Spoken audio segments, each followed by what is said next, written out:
आलाच शेवटी चाकणकर बाईंचा तो व्हिडिओ समोर आला. नेमका काय घडलं त्या व्हिडिओमध्ये? मी सुरुवातीला माझा हा प्रदेशाध्यक्ष पदाचा भोवमा आहे तो एक प्रामाणिक कार्यकर्त्याला मिळाला. आदरणीय सर, प्रामाणिकपणे ईशानेश्वरच्या मंदिरामध्ये हे मी ग्वाही देऊन सांगते की हे जे काही मिळालं आहे ते सारं तुमचं आहे आणि तुमच्या चरणी मी ते अर्पण करते.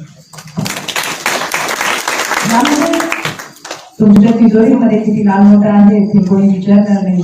पोपटरावजी, तुमच्या सातबाऱ्यावरती किती एकर जमीन कोणी विचारणार नाही. तर तुमच्या पाठीमागे जो माणूस उभा आहे तो समाज बघत असतो आणि ते घडवणं खूप महत्वाचं असतं. म्हणून माझ्या पाठीमागं माझे गुरु मौली कॅप्टन सर कल्पनाताई उभे आहेत. ही माझ्या आयुष्याची संपत्ती आहे ही मी ठामपणे सांगू शकते.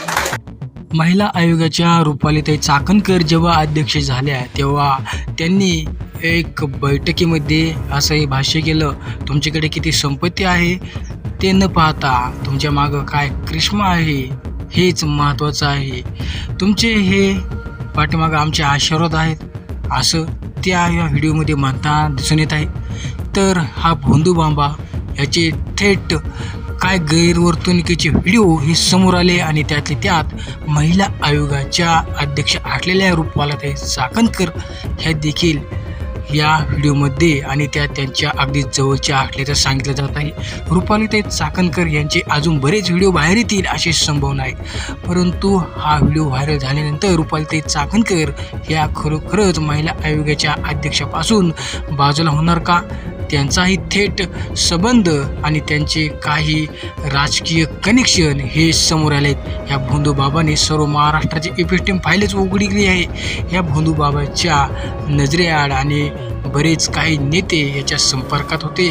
थेट अजित पवार यांना देखील त्यांच्यासोबत कनेक्शन जुळलं आहे. थेट त्यांच्यावरती जादू टोना केला असं देखील म्हणलं आहे. तर आता रुपालीताई चाकणकर ह्या मात्र कुठेतरी या प्रकरणामध्ये गुंतलेल्या दिसतात. त्या अजून कुठेही समोर येऊन काही बोलल्या नाहीत. परंतु रुपालीताई चाकणकर यांचा हा भोंदूबाबा सोबतचा व्हिडिओ आणि त्यात त्यांनी त्याच्याबद्दल केलेलं वक्तव्य आणि त्यांचे काही थेट आलेले हे व्हिडिओ आणि फुटेज खूप काही सांगून जातात.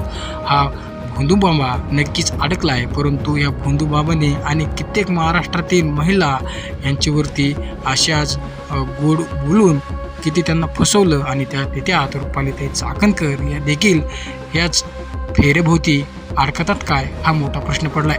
तर मंडळी, हा व्हिडिओ समोर आल्यानंतर आता रुपालीताई चाकणकर यांच्यावरती मात्र गंभीर आरोप होत आहेत. रुपालीताई चाकणकर यांनी राजीनामा द्यावा आणि कुठेतरी आपलं स्थान कमी करावं. तर मंडळी, तुमचं ह्या प्रकरणावर काय कमेंट्स आहे? कमेंट नक्की आम्हाला करा आणि लोकसंग्रह यूट्यूब चॅनल सबस्क्राईब केले नसेल तर सबस्क्राईब नक्की करा.